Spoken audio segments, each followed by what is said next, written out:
Entraîneurs, sélectionneurs et parfois même les deux, on ne compte plus les Européens, les Sud-Américains venus exercer leur talent en Afrique.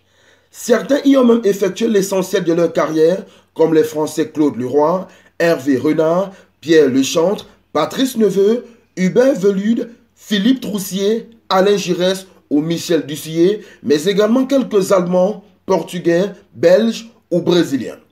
Voir un technicien originaire d'Afrique sur le banc de touche d'un club en Europe est quasi impossible, contrairement à ce qui se fait en Afrique.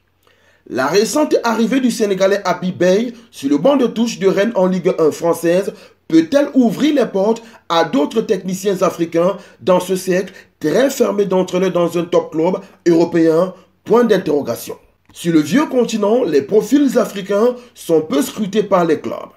En dehors du Sénégalais Omar Daf qui fait ses classes en Ligue 2 française avec des passages à Sochaux, Dijon et actuellement à Amiens, l'Ivoirien Kolo Touré qui a effectué un bref passage à Wigan en Angleterre, le Tunisien Mehdi Nafti passé à Leganés en Espagne, il faut dire que le savoir-faire africain n'est pas la chose la plus recherchée par les clubs européens. Pour le Congolais Christian Sengem Bimbi, coach avec une licence UEFA, je cite, « Les clubs européens font avant tout confiance à des gens dont ils connaissent la façon de travailler au plus haut niveau. » C'est une forme de protectionnisme, cela n'a rien à voir avec du racisme. Fin de citation.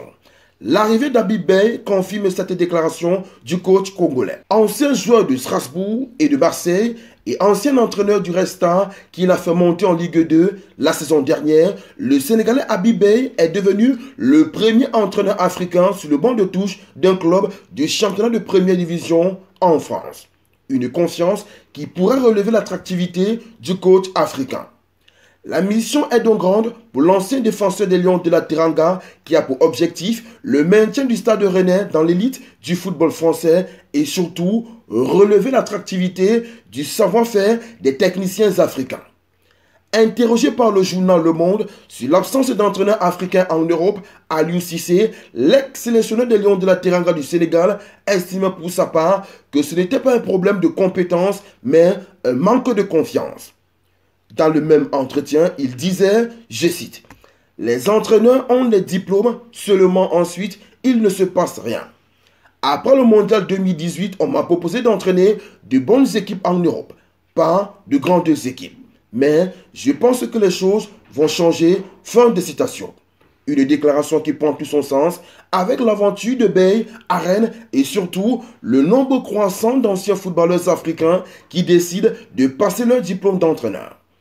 On a vu récemment l'Ivoirien Yaya Touré et le Ghanéen Michael Essien présenter leur licence d'entraîneur. Un précieux sésame qui les prédispose à entraîner au plus haut niveau partout dans le monde.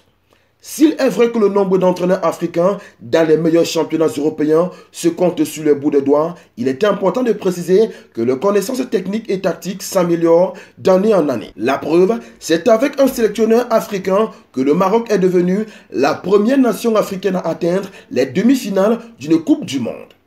Walid Regragui avait alors surclassé des grands noms du coaching comme le Portugais Fernando Santos, champion d'Europe avec le Portugal, et sorti l'actuel entraîneur du Paris Saint-Germain, Luis Enrique, alors coach de l'Espagne, éliminé en quart de finale en 2022 au Qatar. De plus, les 3 dernières Coupes d'Afrique des Nations ont été remportées par des sélectionneurs africains. Djamel Belmadi, l'Algérien, en 2019 avec les Fennecs, le Sénégalais Aliou Cissé en 2022 avec les Lions de la Teranga et MS Faye en 2024 avec les Éléphants de Côte d'Ivoire. Une preuve que le talent africain ne se retrouve pas uniquement sur les pelouses, mais aussi sur les bancs de touche. On n'oublie pas la devise, likez, commentez, partagez et abonnez-vous pour les nouveaux. On Sport TV, la chaîne référence de l'actualité sportive africaine.